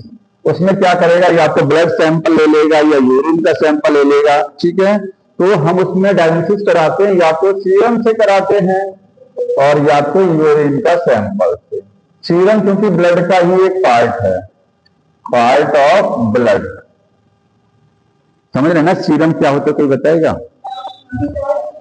हाँ, non cellular portion of the blood, blood का ऐसा पार्ट जिसमें सेल नहीं है उसको सीरम। जैसे जब ब्लड निकाला जाता है, निकालने के बाद में उसको सेंट्रीफ्यूज कराते हैं, मशीन में रख करके घुमाते हैं, तो ब्लड में जब घुमाएंगे टेस्ट ट्यूब में, तो ब्लड में लाल रंग, असली ब्लड तो नीचे आ जाएगा, ऊपर ऊपर क्या दिखता है? पीले रंग का हिस्सा दिखता है, ये देखिए येलो पार्ट। पीला रंग का पार्ट थोड़ा सा ऊपर आ जाता है, उसको बोलते हैं सीरम। उसी सीरम से आपका डिजीज चेक किया जाता है। सीरम निकालते हैं ब्लड से। और सीरम देखिए आंखों से नहीं, वैसे जब ब्लड जमता है कहीं, जब कहीं खून जमता है तो ऊपर जो है थक्का जब खून का जमता है तो पानी की जो छोटी छोटी बूंदें दिखाई देती हैं वो येलो कलर की होती हैं। देखिए ना, जहां कहीं खून चोट लगती है, ब्लड जमता है, थक्के के ऊपर येलो कलर की ड्रॉपलेट होती है, वो सीरम है। यहाँ सीरम से हम जो है डायग्नोसिस कराते हैं या यूरिन से। लेकिन इसकी समस्या क्या है? इसका समस्या यह है कि बीमारी का पता तब लगता है जब बहुत देर हो चुकी होती है। ठीक है भाई, आप डॉक्टर के पास कब जाएंगे? जब सिम्टम आएगा बीमारी का। तो जब सिम्टम आया बीमारी का तो आपकी बॉडी में जो भी पैथोजन घुसा हुआ है, जो पहुंचा हुआ है, वो इतना ज्यादा संख्या में हो जाता है कि फिर उसको कंट्रोल करने में थोड़ी समस्या हो जाती है। हो तो जाता है लेकिन थोड़ी समस्या हो जाती है। समझ में आया? तो ये लेट डिटेक्शन होता है। ट्रेडिशनल डायग्नोसिस में क्या होता है? Late detection. बीमारी का पता लेट लगता है ऑफ डिजीज। डिजीज का जो डिटेक्शन कराते हैं उसमें थोड़ा सा टाइम लगता है। ठीक है, टिल सिम्टम, जब तक सिम्टम नहीं आएगा, मतलब टिल सिम्टम अपीयर, जब सिम्टम आते हैं तभी बीमारी का पता भी लगता है। फर्जी में किसी के पास टाइम थोड़ी ना है कि जाके जांच करा लें डॉक्टर के पास कि हमको कोई बीमारी है। जब तक कोई दिखता नहीं आएगी तब तक जाएंगे नहीं डॉक्टर के पास। वैसे भी डॉक्टर के पास जाते हैं तो फीस लेंगे अच्छी खासी, इसके बाद आपको 1500 की दवा खिलाएंगे। कोई देखे ना कि कभी जाइए तो कम से कम 1000 रुपए का तो दवा जरूर देंगे, कम से कम। ये समझते हैं कुछ भी नहीं होगा, हल्का पेट दर्द लेके जाइए बस किसी डॉक्टर के पास, तो आपके 1000 रुपए की दवा लिखेगा। सबसे तो महंगी दवा गैस की लिखते हैं, और गैस की सारी जनरल दवाएं आपकी 2 रुपए की है और देते हैं 10 रुपया दवा पर लेते हैं वो। तो मैं तो जाता हूं, मैं कहता हूं मेरी गैस की दवा मेरी निकाल दीजिए, क्योंकि मेरे पास उपलब्ध रहती है वो। मैं वो जनरिक वाली मार्केट से ले ही आता हूँ, तो मैं तो निकलवा देता हूँ। जो डीएसआर आती है ना, डीएसआर जो आती है कॉस्ट कितनी है डीएसआर की? 10 रुपए से कम नहीं आती है डीएसआर। और वो मिलती कितनी है? बहुत सस्ते मिलती है। लेकिन पेंटॉप डीएसआर नहीं बात कर रहा हूँ, पेंटॉप देंगे ही नहीं वो।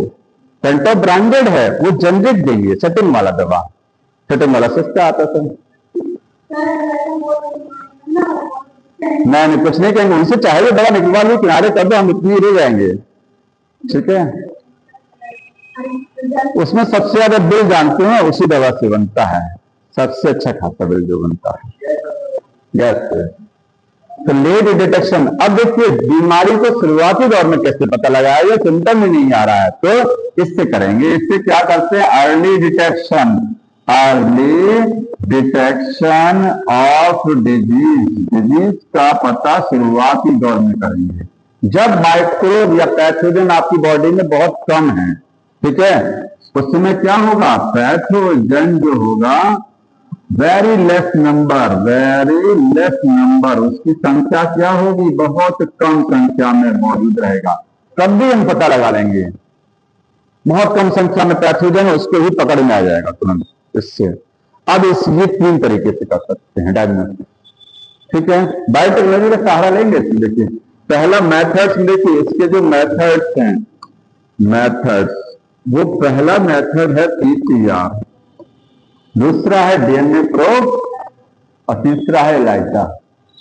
पीसीआर क्या होता है? देखिए सोचिए, कोई समस्या, कोई बीमारी नहीं है, कोई बीमारी नहीं है, गए डॉक्टर ने क्या किया? खून निकाला। ब्लड निकालने के बाद में ब्लड में जो है सेल, तो पता है कि ब्लड में हमारे कौन कौन सी सेल होती हैं।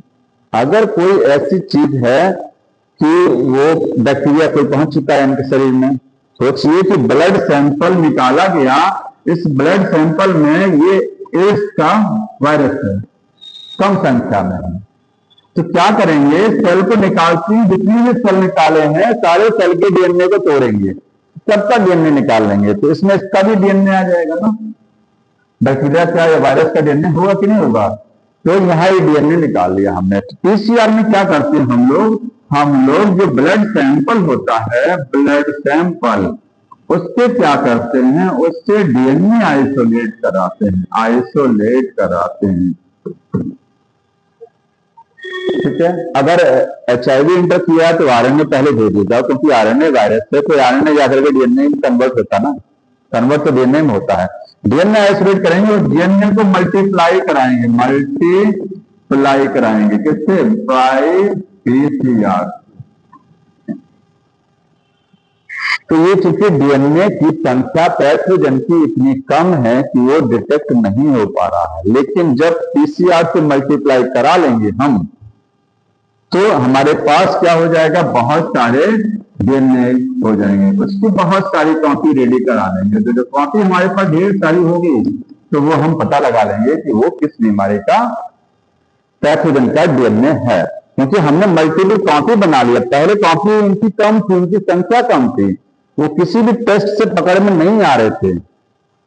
ठीक, अब जब इनकी संख्या बढ़ गई तो काम आसान हो जाता है। ये PCR से ऐसे करते हैं। PCR से कौन सी डिजीज को डायग्नोस किया गया, उसमें लिखा गया है HIV एड्स को। ठीक है, और कुछ जेनेटिक बीमारियों के में भी इसको मदद करते हैं पता लगाने में। दूसरा तरीका क्या है, डीएनए प्रोब है। डीएनए प्रोब, अब इसको समझ लीजिए। देखिए, प्रोब डीएनए का भी हो सकता है, प्रोब आरएनए का भी हो सकता है। आरएनए और डीएनए कुछ भी हो सकता है। ठीक, सबको पता है प्रोब क्या है। प्रोब डीएनए आरएनए का एक छोटा सा टुकड़ा है, स्मॉल फ्रेगमेंट। लिख लीजिएगा, स्मॉल फ्रेगमेंट ऑफ डीएनए या फिर आरएनए का एक छोटा सा टुकड़ा है, जिसके पास में हमने कोई रेडियोएक्टिव मटेरियल अटैच कराएंगे।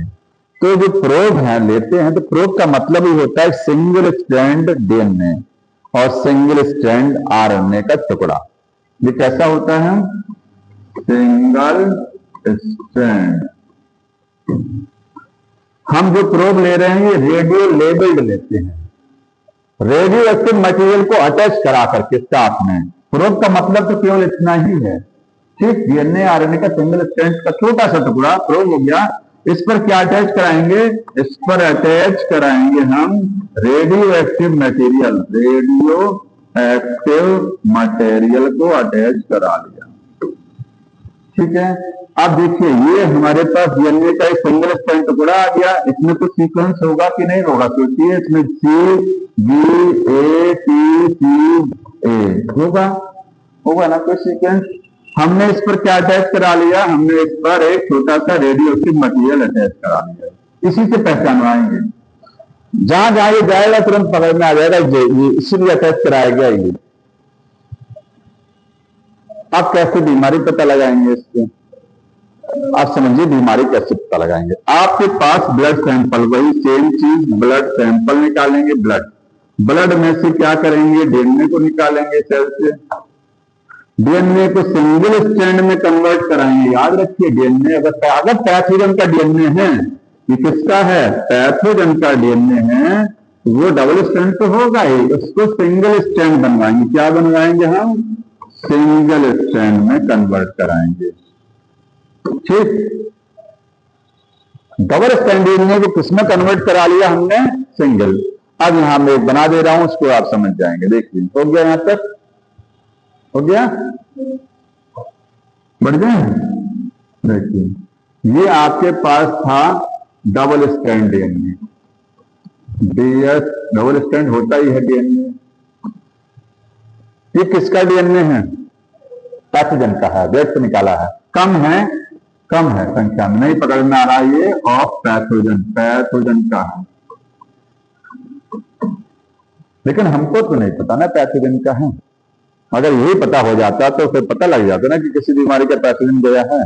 हमको कुछ नहीं पता, वो डीएनए है, सबका टेस्ट करते हैं ऐसे ही, सबका डीएनए निकालते हैं आजकल का। ये समझ करिए पैथोजन का है। अब क्या करेंगे, इसको सिंगल स्ट्रैंड बनवा लिया, सिंगल स्ट्रैंड SSDNA में कन्वर्ट करा लिया एंजाइम की मदद से। ठीक है, सिंगल स्ट्रैंड बन गया। अब सिंगल स्ट्रैंड में सोचिए यहां CGAC, ठीक, ये सीक्वेंस है, ये पैथोजन का है। अब इसके ये सिंगल स्ट्रैंड डीएनए, क्योंकि इसको मल्टीप्लाई भी कराना, याद रखिए पीसीआर से इसकी ढेर सारी कॉपी रेडी करानी है। तो इसको क्या करेंगे, पीसीआर कराएंगे। हालांकि पीसीआर यहीं से कराते हैं, याद रखिए पीसीआर यहीं से कराएंगे, क्योंकि डबल स्ट्रैंड का ही पीसीआर कराया था, सिंगल स्ट्रैंड का नहीं होता है। ठीक, तो इसकी बहुत सारी कॉपी रेडी हो जाएंगे डबल स्ट्रैंड डीएनए की, फिर उनको तोड़ तोड़ करके सिंगल स्ट्रैंड बना लेंगे। तो ऐसे समझ सकते हैं कि हमारे पास बहुत सारे सिंगल स्ट्रैंड रहेंगे, मैनी। ठीक है, मैनी कॉपी इनकी रेडी होंगी और किससे रहेगा, पीसीआर की मदद से। अब आपके पास सिंगल स्ट्रैंड है। अब जो आप क्या करेंगे, अगर आपको टाइफाइड चेक करना है, टाइफाइड, तो टाइफाइड किस जीवाणु से होता है ये पता है, होता है ना, टाइफाइड साल्मोनेला से होता है। वो किस जीन से होता है, उसकी किस जीन से टाइफाइड की बीमारी होती है ये भी पता है। तो उसकी उस जीन को निकाल करके ठीक उसमें सीक्वेंसिंग करेंगे। सीक्वेंसिंग का मतलब ये पता उसको ये पता लगाएंगे, उसको सिंगल स्ट्रैंड में बदल लेंगे। पहले किस में बदल लेंगे, सिंगल स्ट्रैंड। और ये पता लगा लेंगे कि इसमें किस नंबर पर कौन सा बेस है, कि आगे ए सी सी डी क्या सीक्वेंस है। और प्रोब उसी का बनाएंगे। जो प्रोब बनाते हैं हम, वो बीमारी का पैथोजन का होता है। जो आप प्रोब लेके आ रहे हैं ना, हमने तो ब्लड सैंपल से अभी तक ये काम कर लिया है, ब्लड सैंपल से डीएनए निकाल करके सिंगल स्ट्रैंड कन्वर्ट कर लिए। देखिए हमने ब्लड सैंपल से क्या किया, डीएनए निकाला और उसको सिंगल स्ट्रैंड बना लिया।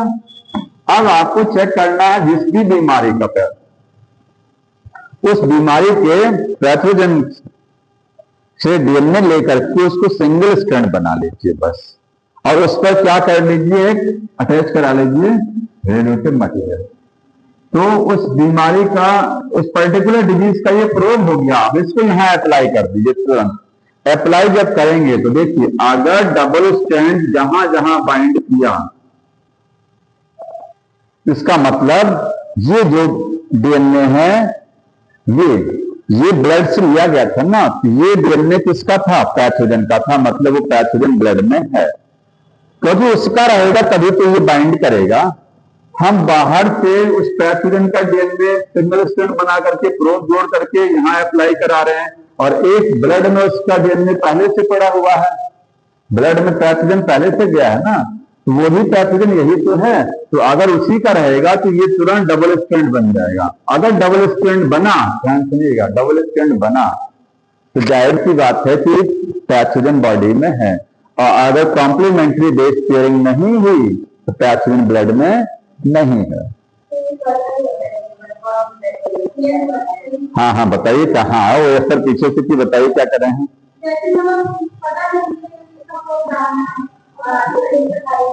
अच्छा, बीमारी चेक करेंगे ना, जैसे वो कहें कि हम लोग को चेक कर दीजिए एड्स है कि नहीं, कि टाइफाइड है, तो पहले एक सारी बीमारी पहले एक पर्टिकुलर बीमारी का प्रोब मार्केट से लेंगे। वो छोटा छोटा डीएनए का टुकड़ा होगा, वो रहेगा एक्चुअली में बैक्टीरिया का या वायरस का। उस पर रेडियोएक्टिव मटेरियल अटैच करा देंगे। तुरंत ब्लड सैंपल से हम डीएनए निकालेंगे, अपना जो भी डीएनए ब्लड सैंपल में सारा डीएनए निकाल करके सबको सिंगल स्ट्रैंड बना लिया। और जिस बीमारी का चेक करना है उस बीमारी का प्रोब ले आए, वो भी सिंगल स्ट्रैंड। तो अगर ये बैक्टीरिया ब्लड में गया था तो इसका भी तो डीएनए आया होगा यहाँ पर। अगर ये बैक्टीरिया ब्लड में था तो उसका भी डीएनए सिंगल स्ट्रैंड बना होगा। और यहां से बाहर से उसी का डीएनए लेके आ रहे हैं, तो ये डीएनए और वो डीएनए जोड़ीदार नहीं होगा क्या? अरे कॉम्प्लीमेंट्री होगा ना, क्योंकि ये अगर ये बैक्टीरिया का डीएनए है तो बैक्टीरिया का जोड़ीदार डीएनए सिंगल स्ट्रैंड बनवा के ला रहे हैं बाहर से, अप्लाई कराएंगे इस पर जहां जहां डबल स्ट्रैंड बन गया। अगर तो इसका मतलब जितने ज्यादा डबल स्ट्रैंड उतना ही बैक्टीरिया ज्यादा है। अगर कोई double strand complementary base pairing नहीं हुई, इसका मतलब कोई भी बैक्टीरिया का यहाँ इंटर ही नहीं किया, यहाँ बैक्टीरिया था ही नहीं। तो बैक्टीरिया नहीं होगा तो सैंपल में उस बैक्टीरिया का डीएनए नहीं रहेगा। समझ में आ रहा ना? नहीं आया जी? अरे ठीक है, तो दूसरा बारी बारी से चेक किया जाएगा ना, इतना आसान नहीं है ये। बारी बारी से डिजीज को चेक किया जाएगा।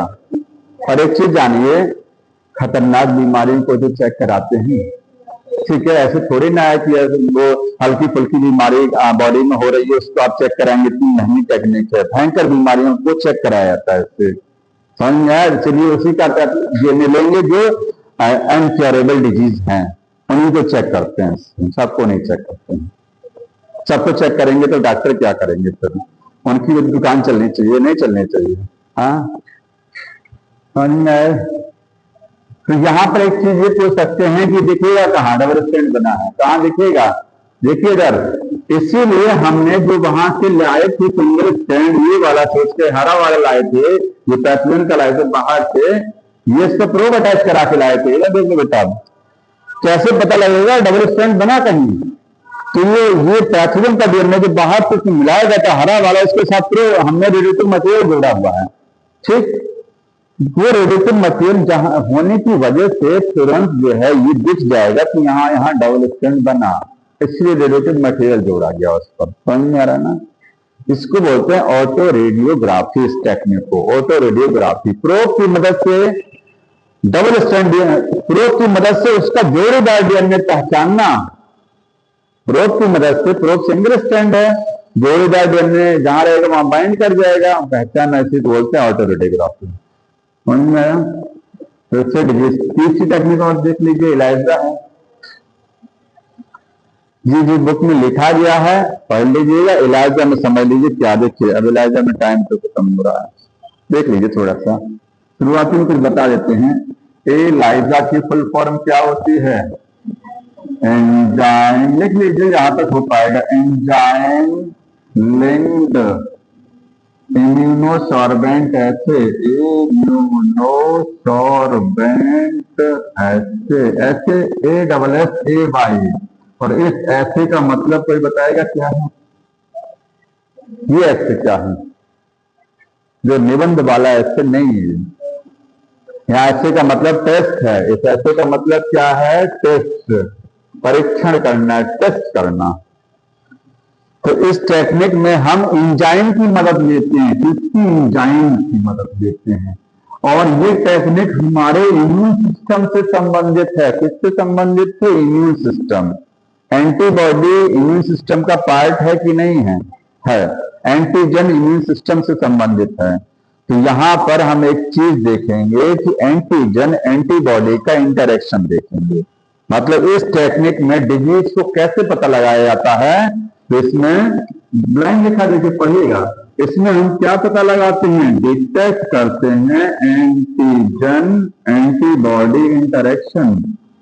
एंटीबॉडी इंटरेक्शन, एंटीजन और एंटीबॉडी का इंटरेक्शन हुआ है कि नहीं हुआ है, ये पता लगाएंगे। उसमें जो डीएनए जोड़ीदार पहचानते थे, यहां पर एंटीजन एंटीबॉडी से बाइंड किया कि नहीं किया, ये पता लगाएंगे। समझ में आ रहा है? और मदद किसकी ली जाएगी? जैसे डीएनए डबल स्ट्रैंड बना या नहीं बना, इसको पता लगाने के लिए प्रोब जोड़ा गया था, रेडिएटिव मटेरियल देखने के लिए। यहां एंजाइम को जोड़ा जाएगा, और एंजाइम अकेले कुछ नहीं कर पाएगा, उसके साथ एक सबस्ट्रेट भी रखना पड़ेगा आपको, तभी तो कलर चेंज होगा। ठीक है? तो यहां पर हम क्या करते हैं? एंजाइम भी यूज करते हैं। एंजाइम एंड इट्स सबस्ट्रेट, उसका सबस्ट्रेट भी यूज किया जाता है। किसके लिए? एंटीजन का एंटीबॉडी से इंटरेक्शन हुआ या नहीं हुआ दिखेगा ही नहीं, उसको देखने के लिए। ठीक है? सबस्ट्रेट यूज किया जाता है to detect antigen and antibody interaction.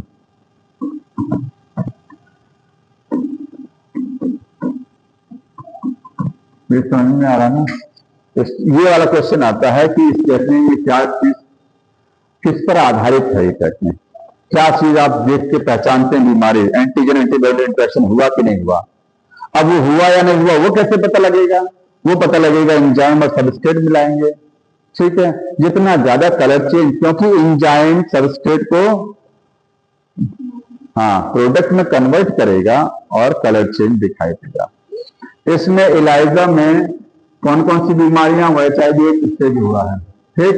इससे हम चीज देखिए, इसमें आप करते क्या है? या तो आप एंटीजन ले लीजिए या तो एंटीबॉडी ले लीजिए। समझ में आ रहा है? जैसे किसी को चेक करना है उसको HIV हुआ या नहीं, तो उसमें दो काम करना है। या तो उसके ब्लड से ब्लड सैंपल लीजिए और उसमें एंटीजन का पता लगाइए, HIV के वायरस का पता लगाइए। और दूसरी चीज ये कर सकते हैं कि जब कोई इन्फेक्शन बॉडी में आता है तो हमारे बॉडी में एंटीबॉडी भी तो बनती है। दूसरी चीज एंटीबॉडी लेकर के चेक कर सकते हैं दोनों तरीके से, ठीक है। एलाइजा में क्या होता है, एंटीजन, या तो एंटीजन और antibody, antibody from blood sample, blood sample से दो चीजें लेंगे, या तो आप एंटीजन पे लेंगे ब्लड सैंपल से, आपको नहीं दिखेगा एंटीजन है, हम जान थोड़ी ना रहे हैं, ठीक है। तो ब्लड सैंपल में एंटीजन को या तो टेस्ट करेंगे या तो एंटीबॉडी को। Blood sample use to test करने के लिए या तो एंटीजन ले लीजिए या तो एंटीबॉडी। समझ में आ रहा है? तो ये अब इसमें हमको बताना है कि कैसे टेस्ट होगा, तो अगली बात समझ लीजिएगा, वो थोड़ा सा टाइम टेकिंग है। और बताइए कोई चीज नहीं समझ में आएगा तो अगली बात देखिए, पढ़ के आइएगा, पूरा क्वेश्चन खत्म करेंगे इसका, ये पूरा चैप्टर फिनिश करेंगे, चाहे हमको जल्दी में फिनिश करना हो। थ्योरेटिकल है, पढ़ के आइएगा पूरा, लाइन टू लाइन बुक से पढ़िएगा, उसी में आप अंडरलाइन करिए, ठीक है भाई। इलाज कारण समझते क्यों नहीं है? उसका जैसे क्या है कि बॉडी उसका परमानेंट क्योर नहीं है, और कारण समझिए क्यों नहीं है, पूछ लिया तो मलेरिया की वैक्सीन आज तक क्यों नहीं बनी है, इसका भी कारण हमें पता होना चाहिए ना। बहुत मच्छर काटते आज तक वैक्सीन नहीं बना पाए कोई, तो इसका समझिए क्यों नहीं है। क्योंकि देखिए ये जो वायरस है, HIV वायरस, वायरस के सरफेस पर, वायरस के अंदर क्या होता है, चाहे जेल में चाहे में, HIV में होता है 2 RNA होते हैं, पता होना चाहिए। वायरस में सबसे बाहर एक एंवलप है, उस पर कुछ प्रोटीन लगी होती है, उस प्रोटीन का नाम क्या है, GP120 प्रोटीन, GP120 प्रोटीन होती है, पता होगा। वायरस के सरफेस पर GP120 बुक में लिखा गया। अब ये जो है, क्योंकि आप दवाई कैसे बनाएंगे, या आप इसके अगेंस्ट में कोई वैक्सीन नहीं बन पाई है, ठीक है, इसके लिए कोई क्योंकि दवाई बनाएंगे तो दवाई किस पर काम करती है, जो ये जो देख रहे हैं ना एंटीजन, इन्हीं को डिस्ट्रॉय करती है। HIV का वायरस अपने सरफेस प्रोटीन को लगातार चेंज करता रहता है, टाइम टू टाइम बदलता रहता है। सरफेस जो प्रोटीन है उसकी टाइम टू टाइम एक नई रहेगा, GP120 है, लेकिन उसमें वैरायटी आ जाएगी। तो पता लगा, जैसे मान लीजिए टारगेट घूम रहा है, आप निशाना लगा रहे हैं, टारगेट घूम रहा है, तो निशाना लगाने में समस्या होती है ना। अगर टारगेट रोका रहे तो निशाना लगा देंगे, तो ये घूमने का मतलब ये अपने सरफेस प्रोटीन को लगातार बदलता रहता है, तो आप आज आपने इसके हिसाब से दवा बनाया, तो थोड़ी देर बाद चेंज कर लिया, तो दवा आपकी काम नहीं करेगी। यही होता है इसके साथ, परमानेंट क्योर नहीं है इसका। और मच्छर वाले में क्या है कि मच्छर जो बॉडी में जब काटता है तो वो एंटीबॉडी नहीं बनाता बॉडी, उसके खिलाफ में कोई एंटीबॉडी बनती ही नहीं। कहां बनती है? अगर बनती तो प्लाज्मोडियम जो इंटर करता है बॉडी में, वो डिस्ट्रॉय हो जाता है ना। वो हमारी बॉडी का टेम्परेचर उसको डिस्ट्रॉय करता है, फीवर इसलिए आता है बॉडी में, उसको कम करने के लिए आता है। समझ में आ रहा है? यही इसका रीजन है।